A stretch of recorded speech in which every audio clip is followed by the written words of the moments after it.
High, আমি মলয়। দুর্গাপূজা 2025 প্রস্তুতি পর্ব। আর একটা নামকরা প্যান্ডেল চিত্তরঞ্জন স্মৃতি মন্দির। হাওড়া কদমতলা বাস স্ট্যান্ডে এনাদের প্যান্ডেলটা প্রত্যেক বছর হয়। এই প্যান্ডেলের ঠিক উল্টো দিকের এনাদের ক্লাব। হাওড়া হোক বা কলকাতা, কয়েক বছর ধরেই দেখছি লোহার স্ট্রাকচার বানাচ্ছেন সবাই। এনারাও ব্যতিক্রম নয়, এনারাও লোহার পাইপ দিয়ে একটা স্ট্রাকচার তৈরি করছেন। ইট বালি দিয়ে একটা চৌবাচ্চাও বানিয়েছেন। এই জায়গাটাই এনাদের ঠাকুর বসবে। এই অংশটা একটা সার্কেলের মধ্যে রেখেছেন, ওপরটা খোলাই থাকবে।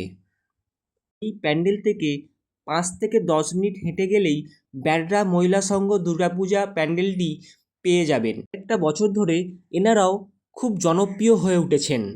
সরু গলির মধ্যে আমাদের নতুন নতুন থিম উপহার দেন। এবছরে এনাদের প্যান্ডেল তৈরি করতে ইউজ হচ্ছে পাটের বস্তা, খড়, বাঁশের কঞ্চি। মা দুর্গা আসতে আর বেশি দিন বাকি নেই, তাই তো এনাদের কাজ ফুল দমে চলছে। প্যান্ডেলেও দেখতে পাওয়া যাবে লোহার স্ট্রাকচার। হয়তো সাধারণ মানুষ এটাই পছন্দ করছে। বাকি প্যান্ডেলের স্ট্রাকচারটাই বাঁশের চেঁচারি দিয়েই তৈরি করছেন। তো এই প্যান্ডেলটা হাওড়ার বেস্ট প্যান্ডেলের লিস্টে থাকছে। তাহলে কি আপনাদের প্যান্ডেল হপিং লিস্টে এই প্যান্ডেলটা থাকছে? ভিডিওটা ভালো লেগে থাকলে লাইক, শেয়ার, কমেন্ট করে দিন।